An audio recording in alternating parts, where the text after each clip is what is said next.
She is Dory, and she has short-term memory loss. Her parents, Jenny and Charlie, teach her what to do if she ever gets lost, but Dory gets distracted by some fish and swims toward them. Her parents panic. They try to get her to remember the rhyme, if there's undertow, but Dory happily finishes it. Then we should follow it. Jenny and Charlie are worried about their daughter. Dory notices and asks, "What if one day I forget you?" They hug her and say that won't happen, but it does. Dory gets lost and ends up alone in the ocean. Dory asks a couple for help, but while they argue about whether or not to assist her, she swims away. She continues to seek help, but some ignore her, while others become frustrated because she forgets everything so easily. Dory continues searching for her family, although she remembers less and less each time she searches. It gets to a point where she no longer knows what she's looking for, and without realizing it, she completely forgets her parents. Years later, Dory meets Marlin, a fish who has lost his son, Nemo. She doesn't quite know how to help, but she wants to, so she stays by his side. When Marlin loses hope, she cheers him up by singing. After many adventures, they find Nemo. They grow so close that they decide to stay together. One day, Marlin and Dory accompany Nemo to school. Mr. Ray welcomes the group. Dory wants to go too, but the teacher had asked Marlin to tell her that she couldn't join them because of her condition. To soften the message, Marlin tells her it's because there's not enough support. Dory misunderstands and thinks she's going to be his assistant, so she stands next to the teacher. Dory embodies what it means to live with a condition that falls outside conventional standards of normalcy. But what we see here is that the hardest part isn't the condition itself, it's how others react to it. Dory's suffering doesn't come only from her memory loss, but from how the world responds. We see how she's silenced, ignored, patronized, and how people lose patience with her easily. And all of that ends up making her experience far more difficult than it already is. It's impossible not to think about the daily marginalization experienced by many people with disabilities, visible or invisible, or by anyone who doesn't quite fit the mold of what's expected. Because this world isn't designed to adapt to those who are different. Rather, it demands that they adapt. And when they can't, or won't, it makes them feel like a burden. But the problem doesn't lie with Dory. It lies in the lack of emotional and cultural tools her world has to coexist with differences. Dory doesn't need to be fixed, nor should she be expected to think, see, or act like everyone else. What she needs is a different perspective, one that knows how to accompany other ways of being in the world without trying to correct them.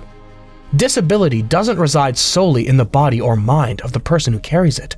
It also, and often most significantly, resides in an environment that doesn't know how to receive difference. Living with a condition can be difficult, but what often makes it even harder are the barriers we continue to build as a society. That's why I believe the real task is not to try to normalize those who fall outside the norm, but rather to dismantle a norm that excludes anything that doesn't resemble it. Just a quick pause to say that if you're enjoying this video and haven't subscribed yet, please consider subscribing. It would mean a lot and really helps me keep making more videos and content like this. Alright, let's get back to the story. The teacher begins the lesson. He talks about the migration of manta rays. He explains that, for many species, migration means returning home. A small fish asks where Dory is from. She stays silent. She knows she comes from somewhere, that maybe she had a family, but she doesn't remember. The teacher warns them about the undertow, and something sparks in Dory's mind. Dory remembers a rhyme. If there's undertow. But she gets too close to the edge, and the current pulls her away. Then she sees them.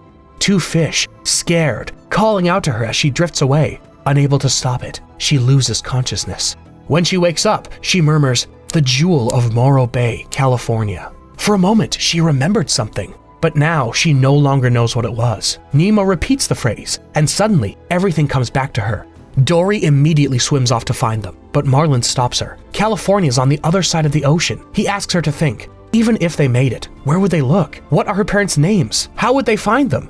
Dory lowers her gaze. She doesn't know. All she knows is that she misses them and needs to see them. Marlin looks at her and remembers how he felt when he lost Nemo. Then he nods. He'll help her. With the help of Crush and Squirt, the turtles cross the ocean to Morro Bay, California. It looks familiar to Dory, and she starts shouting, "Mom! Dad!" Marlin tries to calm her down. No one is going to be waiting there, but she keeps shouting. Some hidden crabs say, "Shh!" That triggers another memory in Dory, when she was a child and asked for help, but everyone told her to be quiet.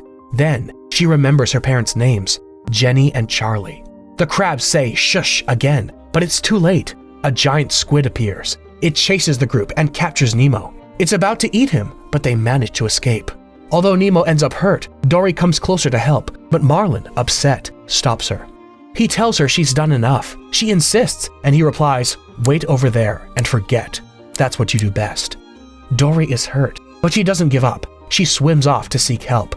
Suddenly, she hears a voice. "Hello, I'm Rodolfo Neri Vela. Please join us." She thinks someone is talking to her and follows the voice to the surface, but the sentence finishes. In exploring the wonders of the Pacific Ocean, Dory sees a building right above her, a marine life institute with the mission Rescue, Rehabilitate, and Release. A staff member notices she has a plastic ring stuck to her. He carefully picks her up and places her in a cooler to help her. Marlin and Nemo see it all and shout to her that they're going to find her. Dory wakes up in the quarantine zone of the institute, where they treat injured fish. They place an orange tag on her. Hank, a grumpy octopus who lost a tentacle, explains that the tag means she's being sent to an aquarium in Cleveland. But Dory can't go. She needs to find the Jewel of Morro Bay, California. Hank tells her she's already there. This institute is the Jewel of Morro Bay. Dory gets excited. Her parents must be nearby. Hank offers to help her find them, but on one condition.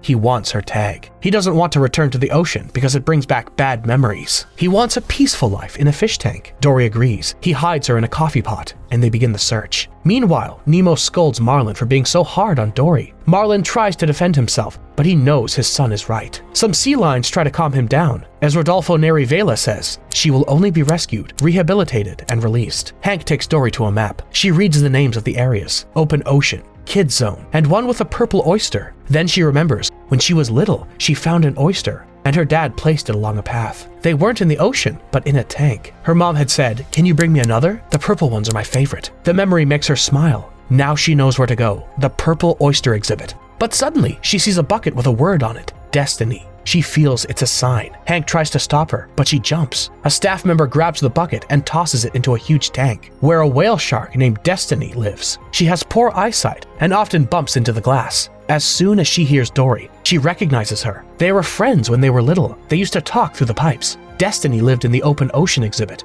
Maybe that's where her parents are. From the other side of the tank, a voice interrupts. It's Bailey, the neighbor. He asks for quiet. Destiny rolls her eyes and tells Dory that Bailey is a beluga with a superpower, echolocation. With a single sound, he can detect things from far away, but he says he hit his head and it no longer works. Destiny, who has overheard the doctors, knows he's fine, but Bailey insists he's still healing.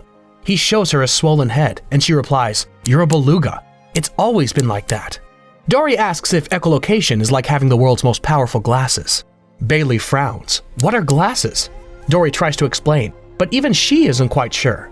The Marine Institute is another element worth analyzing. It appears to be a place of care, with the noble mission of rescuing, rehabilitating, and releasing. But when we look closer, it feels more like a cage disguised as a sanctuary, where many end up confined for an indefinite period. There, we saw characters who, like Dory, fall outside the norm. Hank is an octopus who lost a tentacle and lives with a visceral fear of the ocean. He doesn't trust in his ability to adapt outside the institute because he's internalized the idea that the sea is no longer a place for someone like him. He prefers the safety of a well-controlled tank in Cleveland over the uncertainty of freedom. Something similar happens with Destiny, the nearsighted whale shark. Unlike Hank, she does want to return to the outside world, but her poor vision causes her to constantly bump into the walls of the tank. She sees herself as clumsy and a burden. No one explicitly holds her back, but her own perception of incapacity is enough to keep her inside. Bailey, the beluga, completes this trio. His echolocation is intact, but he insists it doesn't work. His supposed injury is an excuse to avoid facing failure. With that in mind, the Institute functions as a metaphor for the cages we impose on ourselves from within. It's a form of internal institutionalization that arises when you internalize the idea that, because of some aspect of yourself, you're worth less or won't be able to do something you want. At that point, no one needs to limit you. You've learned to do that yourself. And I think what happens to the characters in the Institute is not so different from what happens to many of us. It reminds me of that story about elephants and limiting beliefs that goes like this. A man was walking through a camp and was struck by the sight of several giant elephants tied with only a small rope around one of their legs. There were no chains, no cages. It was clear that, with just a little effort, they could break free and escape, but they didn't. The man asked a caretaker why, and the caretaker explained that when the elephants were young, they used that same rope to tie them down. Back then, it was old enough to hold them. Over time, they grew, but they never tried again. They held on to the belief that they couldn't escape. Today, they don't even try. It's not the rope that holds them back. It's what they believe about it. The elephants in that story are an example of learned helplessness, where a person, after repeatedly experiencing that their efforts don't change anything, eventually stops trying, even when circumstances have changed. They learn to expect failure, and that expectation keeps them stuck. That's how many of our beliefs are formed. Some emerge during moments when we truly couldn't do anything. But the problem arises when we keep acting as if that's still the case, even when it no longer is. We carry old stories into new situations, and those beliefs, if left unchallenged, become invisible ropes that keep us tied down, even when we already have everything we need to break free. The ocean can be different for Hank. Bailey can learn to trust his echolocation again. Destiny can find her way, even with her eyesight. Perhaps all it takes to begin changing is to permit ourselves to try again. Hank appears and demands the orange tag from Dory, but she says she hasn't found her parents yet, and that they need to go to the open ocean exhibit. Meanwhile, the sea lions tell Marlin that Dory was likely taken to quarantine, and that the only way to get there is with Becky, a very distracted loon. Marlin is doubtful, but Nemo confronts him. "It's fine, Dad. That way Dory will forget us, just like you said she does best." Marlin is overcome with guilt and agrees. They ask Gerald, a sea lion who always wants to climb on the rock but is never allowed, for help. They promise that if he lends them his bucket, they'll let him stay. Gerald happily agrees, but only gets to enjoy it for 3 seconds before being kicked off again. Becky takes the bucket and carries Marlin and Nemo. Hank tells Dory he doesn't understand why she keeps trying to be with others, that life would be easier without memory. No memories, no worries. But Dory insists. Hank gets into a stroller, and Dory, inside a cup, guides him from above. To keep from forgetting where they're going, she repeats the open ocean exhibit. But then she sees a sign, the most powerful glasses in the world. It feels familiar. She asks him to turn left. To her right, the open ocean exhibit fades into the distance. Becky carries the fish in her bucket when she spots some spilled popcorn. She sets the bucket on a branch and starts eating. Marlin, impatient, tries to move the bucket closer to Becky. Nemo asks him to trust her, but Marlin says that without him, she's lost. He pushes the bucket, and suddenly, it comes loose. They go flying and land in a fish tank inside the gift shop. Ironically, right afterward, Becky finishes her popcorn, picks up the empty bucket, and heads straight to the quarantine wing. Meanwhile, Dory is looking for the most powerful glasses in the world and stumbles upon some otters having a cuddle party. Hank, frustrated, realizes they've taken the wrong path. He snaps and demands to find the orange tag. The truck to Cleveland leaves at dawn, and he needs to be on it. Dory doesn't want to give up. She says she's remembering more and more, but Hank loses his patience. "Your memory doesn't work. That's probably why you lost your family." Dory is hurt, but she replies, "For someone with 3 hearts, you're not very kind." Hank is confused. She explains, "You're an octopod. 2 hearts pump blood to the gills, and 1 to the rest of the body." Before he can say anything, the stroller wobbles and rolls downhill. They end up in the kid zone, inside an interactive tank. Hank's worst nightmare. Excited children dip their hands into the water. Hank hides under a rock, terrified. Suddenly, Dory remembers a song her mom used to sing to her. "Just keep swimming, just keep swimming." Her face lights up. Her parents taught her that. She tells Hank they should do the same. Just keep swimming. Hank hesitates, but follows her. They dodge hands across the tank until a little girl grabs him. Hank releases his ink. The children scream and run away. Once things settle down, Dory hugs him. Though he doesn't say anything, Hank is moved. Just keep swimming. That phrase becomes a mantra for Dory. I think of it as a way to hold on when everything feels uncertain. Sometimes, when the future is cloudy and things get tough, all we can do is keep moving forward as an act of faith. Keep swimming, even without guarantees, without a map, without clarity. Maybe in that motion, even when we don't know where it's taking us, there's another way to find direction. Of course, sometimes it's necessary to plan and have clarity, but there are also moments when chaos carries its own wisdom. Not everything important can be anticipated. Some decisions aren't made from the head, but from the heart. And some paths only reveal themselves when we stop trying to control everything. Life doesn't always need to be clear to be meaningful. Sometimes it's enough to move forward, even without knowing exactly where we're going. Just knowing, somehow, that it's worth continuing. Dory looks around. They're in front of the most powerful glasses in the world, but Hank shows her something else. They've arrived at the open ocean exhibit. In the gift shop tank, Marlin tries to call out to Becky, but Nemo tells him it's no use. He made her feel incapable, and that's why she left. Marlin realizes Nemo isn't just talking about Becky, he's also talking about Dory. He admits he's been hard on her, not out of malice, but out of fear. Dory, on the other hand, doesn't hold back. She dives in, makes mistakes, and finds her way. Maybe that's the key. What would Dory do? They see water fountains shooting into the air. It seems crazy, but it's exactly what Dory would do. They leap, and the fountains carry them along. It's worth pausing after this scene. What we're told, subtly, is that difference is a legitimate way of being. It doesn't need to be corrected, but rather accompanied. Marlin represents something we often see,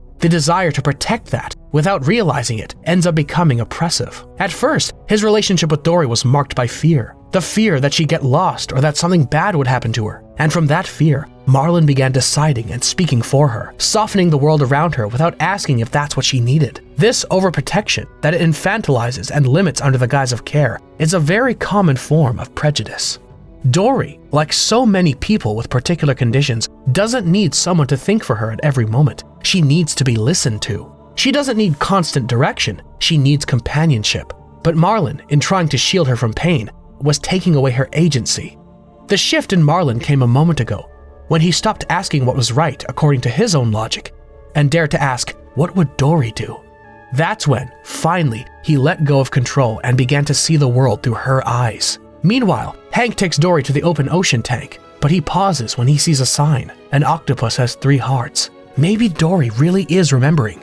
Dory gives him her orange tag. She tells him she believes she won't forget him. Even though Hank knows that might not be true, he knows he will remember her. He drops her into the water. Dory begins her search. She sees an oyster in the sand, and then she remembers. If she ever got lost, she was supposed to follow the oysters. She finds a path. She reaches her old home. She searches for her parents, but it's empty. She sees a purple oyster, and another memory returns. One night, she heard her mother crying. She was afraid that Dory wouldn't survive on her own. Dory wanted to cheer her up by bringing her a purple oyster, but the current swept her through the pipes. Dory feels guilty. Hank was right. She lost them, and it was her fault. A crab tells her that all the blue tang fish are in quarantine. They're going to be taken to Cleveland at dawn. Her parents are leaving. She has to hurry. The crab tells her that she can reach them by following the pipes, but Dory hesitates. She knows she'd get lost in there. Even so, she has no other option. Dory enters the pipes, but quickly gets lost. She doesn't know where to go, and panic sets in. Then, she remembers Destiny and starts calling out to her.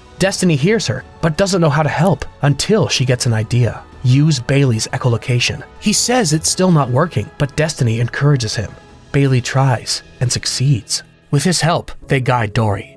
Along the way, she runs into Marlon and Nemo. She tells them her parents are in quarantine, but she's afraid. Maybe they won't want to see her. Marlon reassures her. They've surely missed her every single day and love her just as she is. To give her courage, he tells her that they got out of the tank by asking themselves just one question. What would Dory do?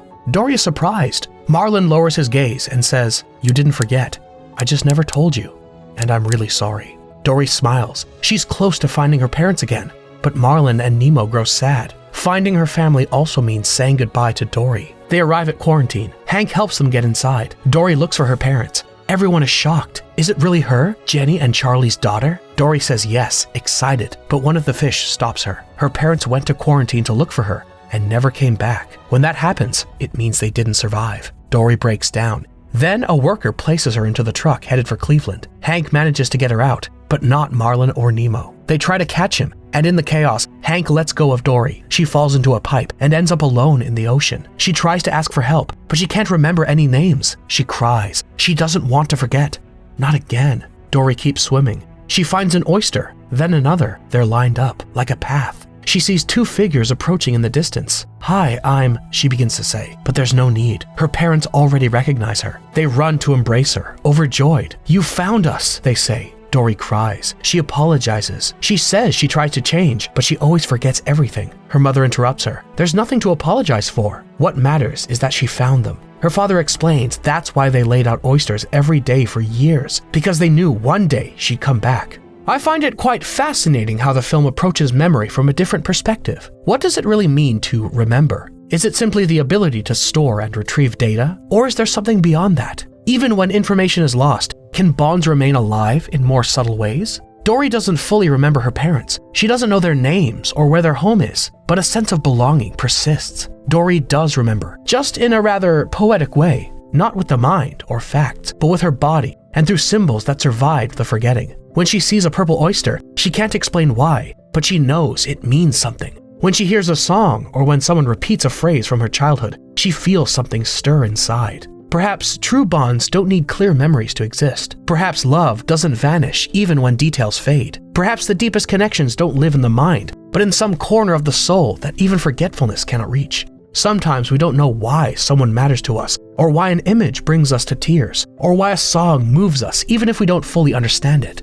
But it's there. The body knows, even when the mind can't explain it. And that too is memory. Dory remembers Marlin and Nemo. She has to rescue them. Her mother warns her that stopping a truck is nearly impossible, but Dory insists. They're not just friends, they're family. It wasn't a coincidence, it was destiny. Destiny! She calls out, and Destiny hears her voice. She wants to help, but fears failing because of her poor eyesight. Bailey encourages her. Destiny smiles, dives into the sea, and Bailey follows. They help Dory find the truck. On the bridge, Dory sees some otters and gets the idea. Hug party. The otters stop traffic with their cuteness. Dory reaches the truck. Nemo runs to hug her. I missed you. Your family, she says. Becky arrives, but only manages to get Marlin and Nemo out. Dory stays behind. Hank helps her escape, but he hesitates to go. Dory convinces him the best things aren't planned. She reminds him that the mission was to rescue, rehabilitate, and release. They climb through the window, fall onto the windshield, and the drivers flee. Hank grabs the wheel. They flee against traffic. Dory suggests they leap into the ocean. They do, and all the animals return to the sea. And thus, the final stage of the mission is fulfilled.